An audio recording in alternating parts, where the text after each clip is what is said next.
evening, everybody. This is Billy DiNapoli, and welcome to the North American Sports Report on Monday, December 8th, 2025. Well, I'll say this. We've got a lot of controversy and talk all over sports radio and media outlets about the college football playoff and the selection. And I got a lot to say on the matter. We're going to start our night off with that before we get to our NFL recap and go over Monday Night Football tonight. Listen, I understand the Notre Dame fans are upset, and they have a right to be, because honestly, there's no way that James Madison and Tulane and Power 5 schools should even be getting a bid. You want the best 12 schools, you got to have Notre Dame in there, Texas, Vanderbilt. You know what I mean? Okay, let's say Vandy ended up being on the outside looking in and you took Texas over Vanderbilt. But still, Notre Dame and Texas should be your 11 and 12. No Power 5 schools. And I get that the Notre Dame fans are upset, and I don't understand why we need to give Power 5 teams their auto bids. Usually it was one team, but now because of what happened in the ACC with Duke winning with 5 losses, winning the ACC, they gave them 2. There shouldn't even be one. There shouldn't even be one. Let them play in a bowl game for their tier and whatever. Figure something else out, but they can't be in this pool of 12. I know the AD, Bavakwa, is furious. He's furious with the ACC. He felt like, because remember, Notre Dame has, even though they're an independent in football, they have a bunch of their other schools a bunch of their other sports in the ACC, and then their hockey is in the Big Ten. And Notre Dame's not going to join a conference. Maybe this was kind of a power play to get them to join a conference, because one thing you Notre Dame fans do have to own up to, you guys played a soft schedule. I heard on the Herd and I heard on the Athletic today, 2 pretty good outlets with good information, that the Irish, of their opponents, 7 of their 12 opponents this year had a defense of 100th ranked or worse. There's 136 teams in college football. Okay? 100th ranked or worse in D1 college football. 8 of their opponents had 3 to 7 victories. You're playing a soft schedule. Your 2 tough teams you played were Texas A&M and Miami, and you lost them both. Okay, the USC win is an okay win. Boise State's an okay win. USC's terrible on the road. Their own fans will tell you that. You need to play better teams. So if you're not going to join a conference, and listen, when you join a conference, you've got to pay into the conference and pay them money. Notre Dame's not giving up their money. They're the number 1 ratings meal ticket. They're not giving anybody any money. So they're going to stay independent in football, and I don't know if that helps them monetarily. I'm sure it does. You got to play a tougher schedule. And I still think that, all being said, you won 10 games in a row, you're blowing teams out. They should have been in. There should be no James Madison and Tulane. So I feel your pain, Irish fans. They are among the best 12 teams, and they should be playing in the tournament. Obviously, I'm thrilled that Miami's in it, and Miami deserves to be in it. They covered all the criterias. We already went over this. They're head-to-head, the like opponents, the points scored against like opponents, ranked victories. Miami had Notre Dame in all those. But Notre Dame is better than James Madison and Tulane. And they could be better than Alabama. I know Alabama, listen, you cannot not include the runner-up in the SEC. It's the toughest conference in football. Notre Dame's playing teams like Oklahoma and Vandy, and Georgia, Missouri. Nobody plays schedules like these SEC teams. Nobody. So the SEC is the toughest conference in college football. That is a fact. That's not an opinion. That is a fact. Anyway, let's see here. So we got the week off, but in 2 weeks when this college playoff gets underway, you're going to have 12th ranked James Madison get their ass kicked by Oregon. Another one of the reasons why they shouldn't be there. So you're going to have number 5 Oregon at 12th ranked James Madison. Alabama and Oklahoma will play again. That game was tight. Oklahoma had actually beat Alabama earlier in the season. That's the 9 versus 8 matchup. The 11 versus 6 is going to be Ole Miss and Tulane again. And I mean, Tulane got beat by Ole Miss 45-10 in the regular season. There's no way that these teams should be in this thing. And Miami will play Texas A&M at College Station. And I know Texas A&M is opened up as a 4-point favorite in that game. Listen, for the Miami Hurricanes, you're just glad to be here. It was a step in the right direction. If they did not get in this dance, Mario would have been under heat, especially for the way they blew the Louisville game. Because, listen, give Mario credit. 4 years ago, he inherited Manny Diaz's mess, and Manny Diaz has done a good job at Duke, but he wasn't recruiting great. They didn't have a great pool of talent. Remember, 4 years ago, this was before the NIL started, and Mario came into an empty cupboard. And we were a 5-win team the first year, then 7. Now the Canes have won 10 games 2 years in a row. Okay? And they could get more this year. Now, that is a great turnaround. But this was the year we were supposed to either play for an ACC championship or make the college football playoff. And they got one of those done, and they ended up being the sole representative for the ACC. So it's almost like they were the ipso facto champs of the ACC. So the Canes got done what they needed to get done in year 4. They have great recruiting and NIL money. Because recruiting is no longer the end-all, be-all. It's where your boosters are, where the cash is getting spent, and how much of that cash is getting spent. The Canes actually, out of their 29 recruits, did not have one flip. That's very, very unusual. Very unusual that you don't have one flip. Again, guys, welcome to the North American Sports Report. Please subscribe on our YouTube channel. You can click the QR there, scan the QR in the bottom right hand of the screen. You can also follow Billy DiNapoli on Facebook, follow and like Billy DiNapoli on Facebook, Instagram, and also follow the North American Sports Report on Facebook. And again, please like and subscribe to our YouTube channel, North American Sports Report. You could also donate by Cash App or Venmo. We put a lot of time into this, and we do a lot of... Listen, we're here for our loyal, and we've had many viewers, and we appreciate the ones that have donated because, you know, we got a lot of technical stuff here. We got the studio. We put some effort into this, and any contributions are appreciated. Anyway, so we're going to get to, that's our wrap for the college football thing. Honestly, like I said, I feel for the Notre Dame faithful, but you got to re-examine your schedule. If you're not going to join a conference, which I don't think they're going to do, because they're not going to give up that money, you really need to have a stronger schedule. You can't play 7 teams that have 100th ranked defense or worse, and 8 teams that are 3 to 7 wins for the season. I mean, you got to up your game, Notre Dame. You got to play a little bit of a tougher schedule. And that being said, I still think you were kicking all those teams' asses, and I still think you are among the top 12 teams in the dance. Now, you're obviously one of the top, probably 10 best teams in college football, and you should have been in there. Again, we've got to get rid of these Power 5 schools. I do want to address, though, how Notre Dame has opted to not go to any bowl game. Now, if you saw my posts on social media, on my social media outlets, I did first kill them. I killed Notre Dame for opting out of this bowl game.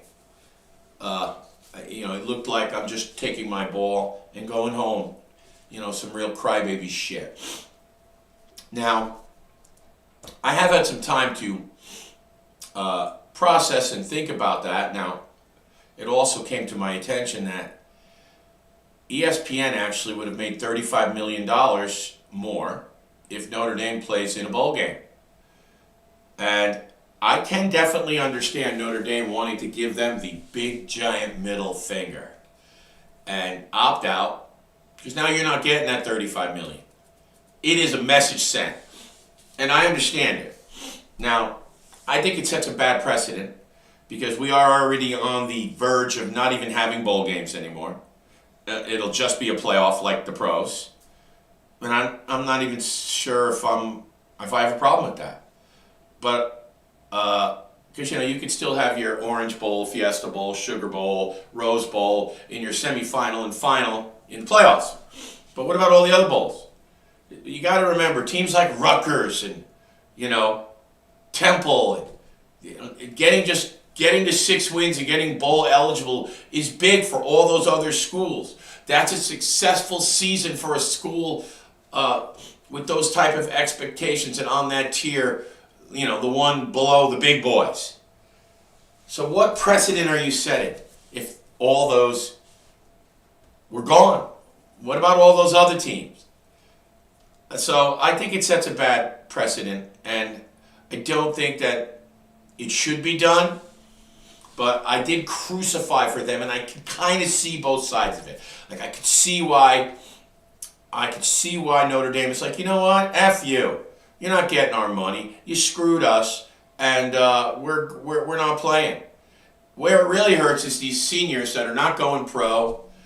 I don't think a lot of these kids thought that Stanford game was going to be their last game on the field with their brothers, their teammates, the Notre Dame players. So that's where it really hurts, and that's who I feel bad for. But I'm not a fan of it, but I understand it. So, I'll leave it at that.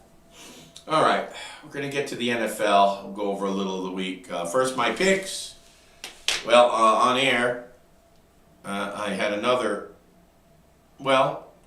slow start. I did rally because if you watch all our social media outlets, you will see that I did post. Where am I? Okay, so I did give out the Rams-Broncos in a teaser and the Packers-Broncos in a teaser at around 3:30 Eastern time yesterday. That was after I got off to a rough start. I did have the Broncos and Jags originally in a teaser, but I also had the Bucs straight. I had the Bucs and Packers straight, and the Ravens and Seahawks straight. 1 and 3 there, but I rallied with giving you guys 2 winners for the 4 o'clock games. So I went 3 and 3 overall in the NFL yesterday. It's about, when you do these teasers, it's about the combos. If I could have just kept the Packers and Seahawks together, and or the Jags and the Packers, but I had the Ravens in there, and when I had the Bucs in there, and I had the Bucs straight, we know how that turned out. But I did rally for 2 late wins, so I went 3 and 3 overall on Sunday. Didn't make up any ground. We started 45, 51, and 1. We are now 48, 54, and 1 in the NFL. Still 6 games under the mark. We are 29, 28, and 2, 1 game over the mark in college football. Okay. So, tonight. We have the Eagles coming off 2 straight losses. And they are at Los Angeles, where I'm sure the majority of the crowd will be Eagle fans whenever the Chargers seemingly play a home game. And the condition of Justin Herbert, who we know is coming off of a broken hand, his non-throwing hand. We need to get an update on whether he's playing. I've heard a lot of different things. Let's see.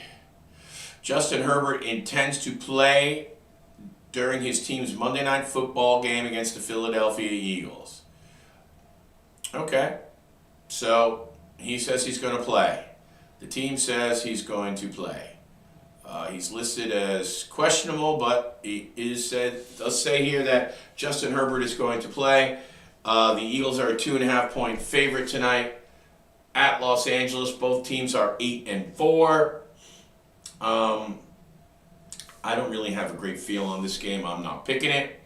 The Eagles are looking to bounce back. They've lost 2 in a row. Kickoff time is 8:15 tonight on ABC Monday Night Football. Eagles, Chargers again. Eagles minus 2.5. We're not picking that game. It's going to be a tight game, I would imagine. The Eagles, their biggest threat is probably the Cowboys in the division, and I don't think the Cowboys are catching them. The Eagles right now have a 2-game lead on Dallas. I don't really feel there's immediate stress on the Eagles, but I do feel like they're going to be very motivated to break their 2-game losing streak. Home field for the Chargers is really not much of an advantage for them, although they do like the fast track of SoFi Field and the favorable weather conditions because it's indoors. So, anyway, that's it tonight. A battle of 8-4 teams. Eagles minus 2.5 there against the Chargers. Okay, we'll go over the other stuff that happened in the NFL this week. I will say this. There was some interesting stuff that happened. Let's get to the NFL and go over some of the storylines. So you had a battle of, and we're not going to go over everything that we already went over the Cowboys Lions debacle from Thursday. So we're just going to stick with Sunday. Okay? In Tampa Bay, the New Orleans Saints upset the Buccaneers 24-20. Now, this game killed my picks. I thought for sure the Buccaneers, who are getting healthier, were going to get all over the Saints and take a positive step towards wrapping up the NFC South. But instead, they are now in a dogfight with the Carolina Panthers, who are both 7-6. I'm going to tell you what, Tyler Shuck, I know I was politicking for him, and he has played fairly well. He's got the Saints, their 3 victories. They're 3-10. He was 13 of 20 for 144 yards.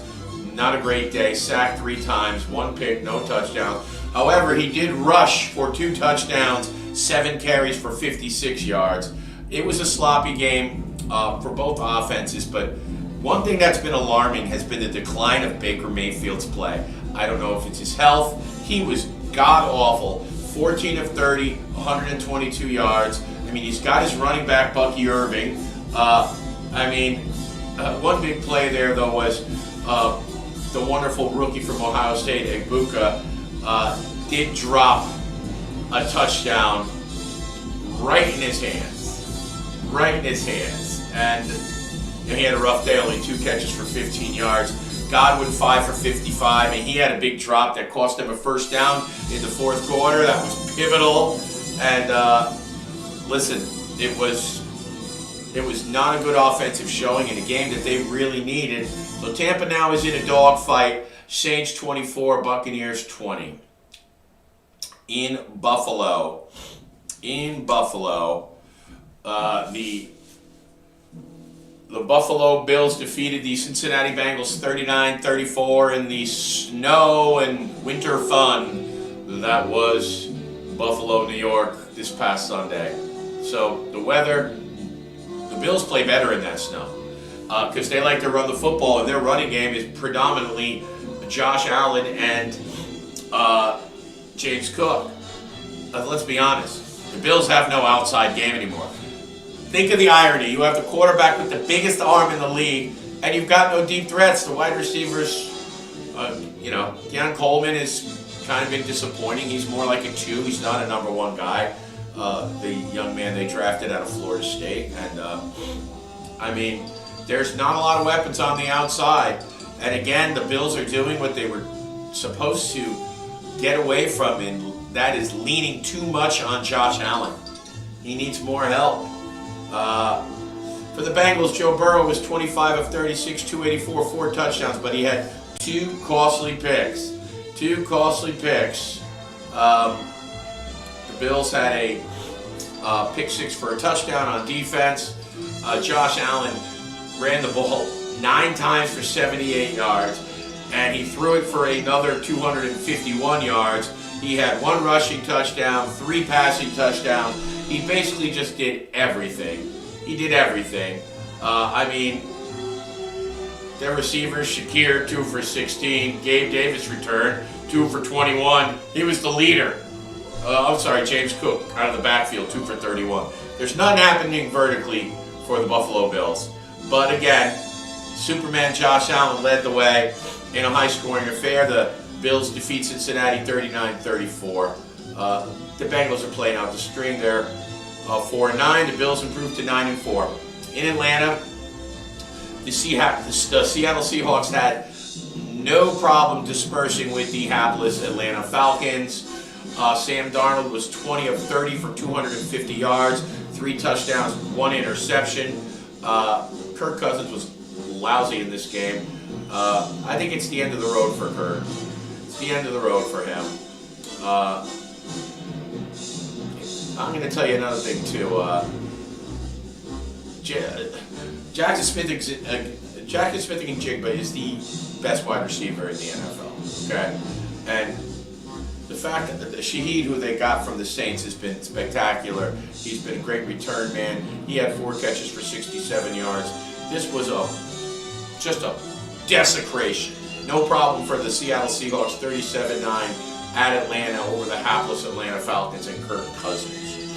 What else did we have? Okay, this one was interesting. The Tennessee Titans at the Cleveland Browns in the battle of what was supposed to be first-round draft picks. Of course, we know Cam Ward is, and Shedeur Sanders wasn't. Not a great day for Cam, but he did enough. 14 of 28, a mediocre 50% passing percentage. 117 yards only, but he did throw for 2 touchdowns. And he didn't have to do much because Tony Pollard had 161 yards on 25 carries, which is very surprising. That doesn't happen on the Cleveland Browns defense. But, you know, there was, again, inclement wintry weather here. Maybe that had something to do with it. Credit to Shedeur Sanders, who was 23 of 41 for 364 yards, 3 touchdowns, 1 pick. He also rushed for a touchdown. Shedeur Sanders has got to be the guy. He's got to be the guy, and he is going to be the guy. Stefanski has announced that it'll be Shedeur the rest of the way. The Browns did fall to 3-10, a very questionable 2-point conversion after Shedeur had led them down, threw a touchdown pass to tie the game. And then Stefanski takes him off the field. And Quinton Judkins, their rookie running backs, in the Wildcat. And they try some crazy gadget play for a 2-point conversion that fails miserably. And that's how the game ends 31-29. The kid's playing great. Why don't you have Shedeur out there for the 2-point conversion, Stefanski? Come on. But anyway, Shedeur does play well. But Cam Ward and the Titans get the victory 31-29. The Titans get their only their second win of the season. They are 2-11. The Browns are 3-10. What else do we have here? Okay. The nightmare continues for the Indianapolis Colts. The team that was once the 1 seed is now fallen out of the playoff mix. They are now 8-5. They have lost 4 out of 5 games, and they are sinking like a rock. Daniel Jones ruptured his Achilles, so now their quarterback is out for the rest of the season. The Jaguars pummeled the Colts 36-19. Just an excellent day for Trevor Lawrence, who was 242 yards and 2 touchdowns. But the Jaguar defense just snuffed out the Colts. This game was a domination. This game was a domination. Obviously, it's going to be Riley Leonard from Notre Dame. He will be the quarterback for the rest of the season now for the Colts. And let me get his numbers here. Yeah, I felt really bad for Daniel Jones yesterday. I really did. I felt terrible for him. Seeing, granted, he was he was starting to look like the old Daniel Jones, the one we remember from the Giants. So like, I don't know how stellar his performance would have been down the stretch, but he did have a very good year for most of the season. I know he hadn't been stellar his last 4 games, but I mean his first 8 weeks he was as good as he's ever played, and now he'll be gone for the rest of the year.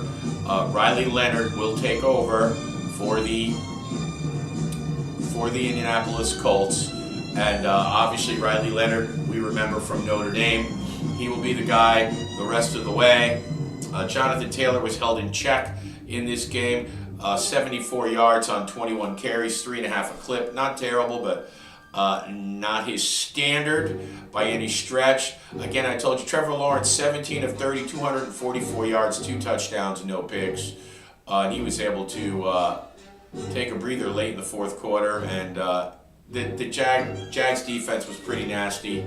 Brian Thomas had 3 catches for 87 yards, and it was all Jaguars. 36-19 is the final. The Jags are now 9-4 and in sole possession of the AFC, sole possession of first place in the AFC South. The Colts fall to 8-5, and they are now currently out of the wild card mix. In other games, at Minnesota, J.J. McCarthy returned for the Minnesota Vikings, and I will say this. JJ probably had one of his best starts of the year. 3 touchdowns, no interceptions. He threw for 100 and I'll get to the exact numbers. I want to say it was 173 yards. Not a big day, but very efficient. And this was a blowout. 31-0. I don't know what the hell the Commanders are even doing at this point, bringing Jaden Daniels back, because he on a turnover. Let's actually hold on a second. We're going to get the exact Jaden Daniels story. He re-aggravated the elbow that he had hurt, okay? And I'm thinking to myself, if this guy's your franchise, what the hell are you playing him in a season where you're coming into the game 3-9? And he was 9-20, 9 for 20, 78 yards. No touchdowns, an interception, and on that interception, he goes to make a tackle, and one of the Vikings blocks him out of the play and just pile drives him into the turf right on his bad arm, and he starts holding his elbow and runs to the sidelines. And that's it. He's out for the rest of the game, and he shouldn't even been in the game. I'm sorry, JJ 163, 16 of 23 for 163, 3 touchdowns, no picks, and a quarterback rating of 129. Listen, that's his best day to date. Hopefully that will be a sign of good things to come for JJ, because he has, really not shown you enough to have confidence long term in him. But I guess that was a step in the right direction, or a positive direction on Sunday, as the Vikings make short work of the Commanders, 31-0. Viking defense dominated the day. Like I said, JJ did enough. Efficient, 3 TDs, no picks. In other games, at MetLife Stadium, the Miami Dolphins, who have proved they can win a couple of cold weather games this year. Although it wasn't below freezing, it was right around 35 degrees, just above the mark. I think the high in the day was 39 degrees and the low was 34, so it never really got below freezing, and we know the Dolphins' record below freezing. But hey, give the Dolphins credit. They improved to 6-7. They own the New York Jets. I think Tua is 8-0 against the Jets in his career, and the Dolphins are now 6-7, and the Dolphins have won 5 out of their last 6 games. They have won 4 in a row, and listen, they're making a little bit of a push. I know they're still on the fringe, but now when they show the playoff tree, they say, in the running at the bottom there, the Dolphins are still in the picture. So Tua was 13 of 21, 127 yards, 1 touchdown, no picks. He didn't have to really do too much. They ran the ball for nearly 250 yards on the Jets. Jalen Wright, of all people, had a big day. 24 carries, 107 yards. A chain, as you would expect, 92 yards on only 7 carries. I mean, the Dolphins ran the ball for, what do we have here? 248 yards on the Jets. That's pathetic performance by the Jets. They were dominated. They had to. Tyrod Taylor got hurt in the game, and they had to bring in Brady Cook. Brady Cook was a former Missouri Tiger, and he looked like a deer in the headlights when he came in. 14 of 30, 163 yards, 2 picks, no touchdowns. That was the story there. Dolphins over the Jets, 34-10. Rams crushed the Cardinals. That was a track show for Los Angeles. They are 10-3 now, and they, to me, and they were my Super Bowl pick, they, to me, are still the best team in the NFC by far. Again, I have picked them to go to the Super Bowl this year. The Rams are 10-3. The Cardinals are 3-10. They went to Jacoby Brissett to the Cardinals, and Kyler Murray's been deactivated for the rest of the season. And I know that Brissett had good numbers, but they're still not winning with him. Brissett was 25 of 44, 271, 2 touchdowns, 1 pick. He does move the team. They don't rush the ball for shit, and that's been part of their problem. The Rams, they were all over the place. 22 of 31, 281, 3 touchdowns, no picks. Quarterback rating of 131 for Matthew Stafford. Blake Corum from Michigan woke up. 12 carries, 128 yards.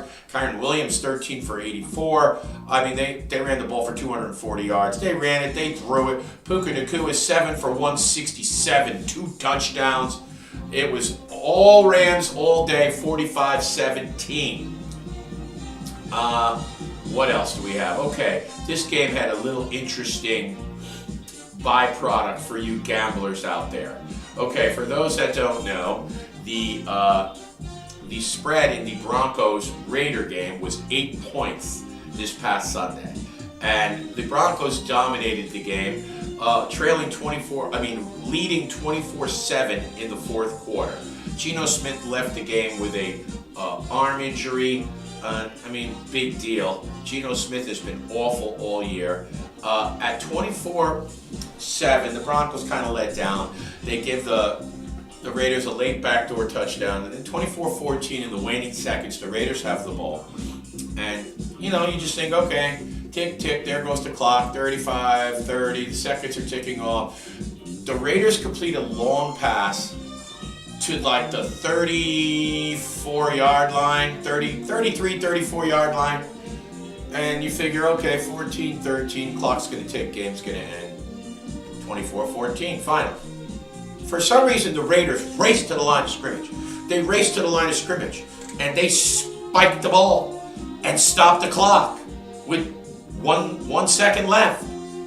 And I'm like, what the hell are they doing this for? The game's over. Do they really care if they lose by 10 or 14 or 7 or whatever? It was 24-14. Do they really care how much they lose by? Because it's not like they had time for an onside kick, okay? It's not like, I can understand if you're thinking, okay, look, we kicked this field goal like you normally would do in a circumstance where, say, there was a minute left and you had no timeouts and your only chance was maybe an onside kick recovery. So you're going to kick the field goal because you need 2 scores, and then you'll try an onside kick down a touchdown. But this is 1 second left. After the pass completion, you got like 14 seconds, 13, 12. You literally could have just let the clock run out and walk off the field and head to the locker room because you're losing the game. The game is over.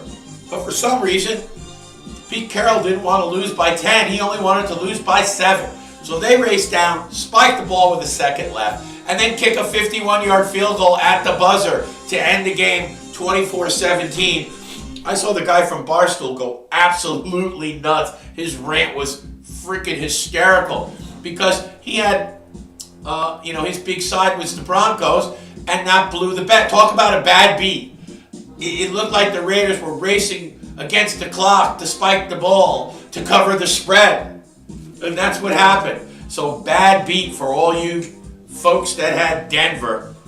I had him in a teaser, so I was okay. I had him in 2 teasers, actually, so I was all right. But I know a lot of people that had him, and they were furious. Furious.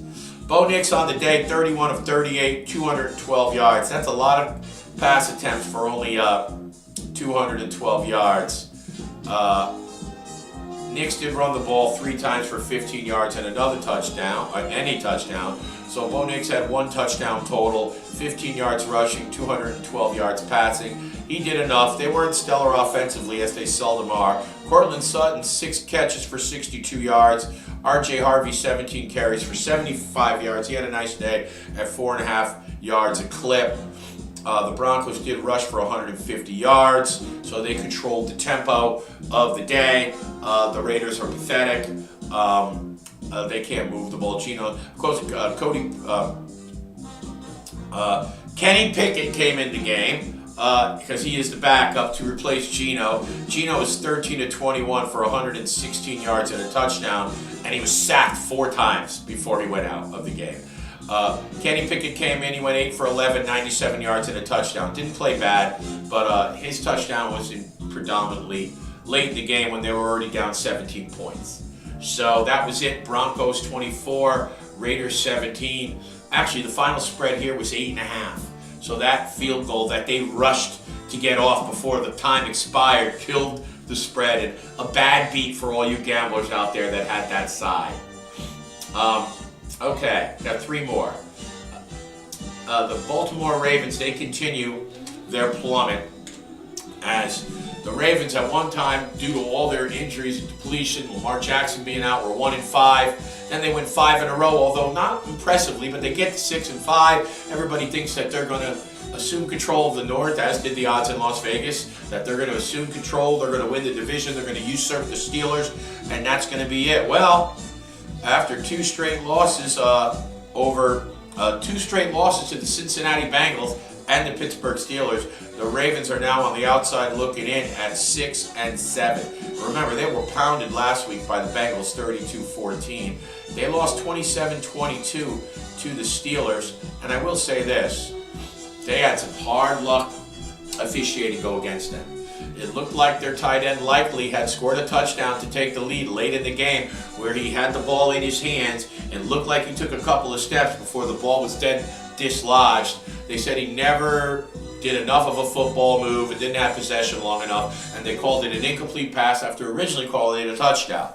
And that was how the Steelers defeated the Baltimore Ravens 27-22. Aaron Rodgers was 23 of 34 for 264 yards, 1 touchdown, no pick. He had a good day. They didn't run the ball for shit. It was all Aaron Rodgers and DK Metcalf, who had 7 catches for 148 yards. That drove the Steelers. Lamar Jackson still doesn't look healthy. 19 of 35, not stellar completion percentage. 219, 1 touchdown, 1 interception, sacked twice. Henry, 25 carries for 93 yards, still under 4 yards a carry. He has not been the Derrick Henry of last year, although collectively, the Ravens ran the ball for well over 200 yards, about 224 yards by my eyeball here. Zach Flowers, 8 catches for 124 yards.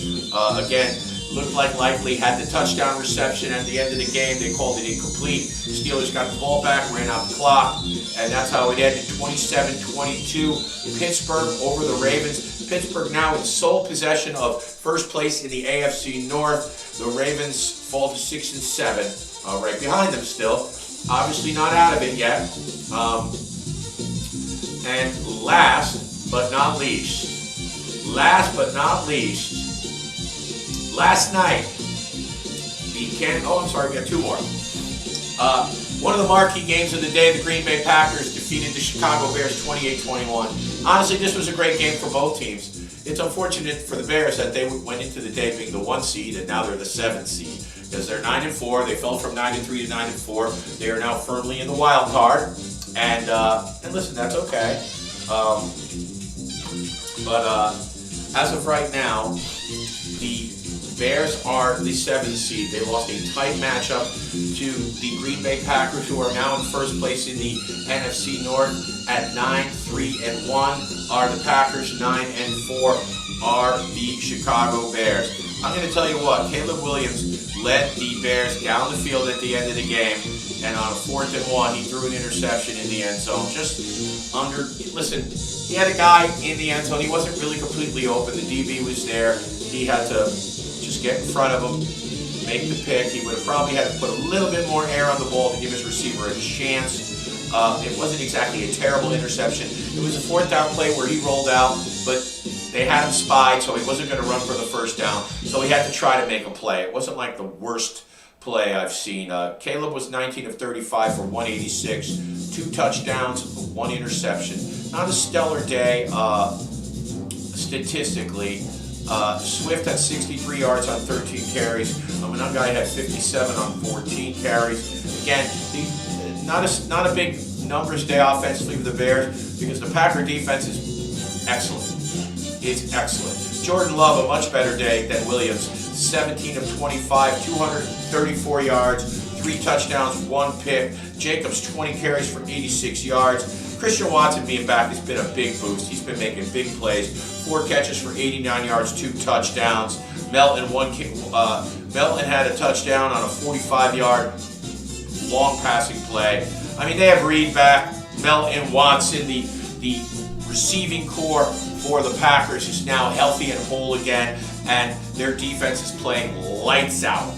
I mean, lights out. I'm sure you guys are want to know what Micah Parsons did. Let's see, what do we got? What numbers do we got on Micah Parsons? Not a big day for Parsons, only 1 tackle. Listen, I saw Parsons pressuring Williams, chasing him all around. He definitely makes an impact in almost every game he plays. The Packers are a Super Bowl caliber team, and they get the big win and they move into first place at 9-3-1. Not a bad loss for the Bears, though. They hung in there. They almost drove down the field at the end of the game to tie it. They hung in there the whole way. So encouraging for them, but the Pack did what the Pack needed to do. Okay. What else do we have here? Don't forget, guys, please like and subscribe to our YouTube channel, North American Sports Report. Please follow us on Instagram and follow Billy DiNapoli on Instagram and Facebook and X. And please also like North American Sports Report. Like and follow North American Sports Report on Facebook. And again, please subscribe to our YouTube channel. You can scan the QR code in the bottom right of the screen. Last but not least, the Houston Texans physically beat up the Kansas City Chiefs in Kansas City last night. This is definitely the end of the Chiefs, at least for now. For this season, the Chiefs are done. They were manhandled. The Houston Texans are 8-5 now. Okay, they have won. They were 3-5. They're now 8-5. They won 5 straight. They have the best defense in the NFL. Nobody wants to see the Houston Texans in the playoffs. Their offense is still, they don't really let C.J. Stroud cook, but nobody wants to see the Houston Texans in the playoffs with that defense. Patrick Mahomes was picked off 3 times in this game. 3 times. And here's how you know when you're desperate. There were 2 instances in this game where Andy Reid, one of the best coaches of all time, went for it in his own end of the field at his own 30-yard line, not once, but twice on 4th down. And this was, I want to say one was late 3rd quarter, then early 4th quarter, where there was plenty of time to not do that. That's when you know you're pressing. When you feel like if you don't get this 1st down and you don't get something going on offense, you just might not the rest of the game. Mahomes was 14 of 33 for 160 yards. He was picked 3 times. He was sacked 3 times. They didn't do anything on offense. They had 160 yards passing, and after you take away the 3 sacks, the net was less than that. And they only rushed the ball, did the Chiefs, for 126 yards. Not terrible in that respect, but when you only throw for 160, well under 300 yards offense for the Chiefs. They were dominated. I know it's only a 20-10 score, but it was 10-0 at half. Finally, the Chiefs came out. First drive in the first half, they drove all the way down the field. And and finally got the ball punched in by Kareem Hunt, and it was 10-7, and you're thinking, okay, maybe the Chiefs are going to show their mettle, the heart of a champion, blah, blah, blah. Nope, the Chiefs are what the Chiefs are. Those days are over. Travis Kelce, he's dropping passes. He dropped another one that led to an interception. He looks beat. Nothing fancy for Stroud, 15 of 31, not a good completion percentage. He was also sacked 3 times, as the Chiefs' defense is still formidable and didn't ball out. He threw 1 touchdown, no picks. Marks had 26 carries for 68 yards. They didn't have a lot going on offense. They had less offensive yardage than the Chiefs did. Both teams had around 260 yards, 250 yards offense. It was a defensive slugfest the whole night. But the Texans never trailed. They never trailed. And after they turned the Chiefs over twice on 4th down in their own end, which was highly ill-advised, they converted those 2 turnover on downs into 10 more points and sealed the game. 20-10, the final, and the Kansas City Chiefs are 6-7, and they're not making the playoffs. Shout out to J-Mac from the Herd. J-Mac said from the beginning of the year that the Chiefs would not make the playoffs, and people were like, what are you, nuts? What are you, crazy? Of course, they're the Chiefs. Okay, they may not go to the Super Bowl, but they're going to make the playoffs. Well, they're not. They're not making the playoffs. So that is the end of Mr. Mahomes and the Chiefs. Let's see here. You know what? We're going to get out of here with that, guys. We'll go over some hockey and basketball. Then we're going to come back on Thursday. We're going to do a show during the week this week. We'll come on before Thursday Night Football. We'll go over some NBA and some NHL. Obviously, we're going to have a week off from the college football. I know there's Army-Navy this week. Maybe we'll pick that game, but college football takes a week off as they retool for the college football playoffs, and we're looking forward to that. We'll go over all of that. But like I said, I will say this. I was happy from a hockey sense locally with the New York Islanders, who are a young team, and they were 16-10-3 before they ran into the suddenly getting a little healthier world champion Florida Panthers last night at Sunrise, and the Panthers spanked them 4-1. But the Islanders are still 3rd in the Metropolitan. They're not in a wild card. They are in a playoff position. They are 16-11-3, and they are a very young team, and they are playing well. You know what? We're going to give you the NHL standings before we get out of here, because, you know, we're a hockey program too. It's football and hockey are our 2 staples here. In the Eastern Conference, they were red hot, but the Lightning have cooled off. They are 16-10-2 in the Atlantic. The Bruins, who I cannot even fathom how they have hung in here. I know they got Pasternak and Zadorov and Zaka. They do have a few nice players, but and of course they have Swayman in net, but they don't have a lot of depth. And they were supposed to be in rebuilding mode. They're 17-13, and they are hanging in there. The Canadiens, 15-10-3, have fallen below them. After a hot start, the Canadiens have tempered off. The Red Wings are 15-11-3, also 33 points. They're in 4th place. The Panthers, 14-12-2, have won back-to-back games after getting Eetu Luostarinen back. And Matthew Tkachuk is about 3 weeks away. And Carter Verhaeghe also returned to the Panthers after being on leave for the birth of his son. The Maple Leafs struggling 13-11-4. The Senators and the Sabres make up the bottom of the Atlantic Division in the Eastern Conference. The Metropolitan, the surprising Capitals, 18-9-3, 39 points. The Carolina Hurricanes, 17-9-2, 36 points, as expected. The aforementioned New York Islanders, 16-11-3, 35 points. The surprising Pittsburgh Penguins, 14-7-6, 34 points. The New York Rangers playing somewhat better lately, still out of the playoff mix, 15-12-4, 34 points. The surprising Philly Flyers, 15-9-3, 33 points. The Devils, who since Jack Hughes' injury have just been slumping. They are 16-12-1. And the Blue Jackets at the bottom, 13-10-6. So your playoff teams in the East as of right now are Lightning, Bruins, Canadiens, Capitals, Hurricanes, Islanders, Those are your top three in each division. And your wild cards, as of right now, are the Red Wings and the Penguins. In the Western Conference, the Colorado Avalanche, who were recently defeated by the New York Islanders. Again, the Islanders defeated the Tampa Bay Lightning twice and the Avalanche in 1 week. That's 3 victories over the 2 best teams arguably in the league currently in 1 week.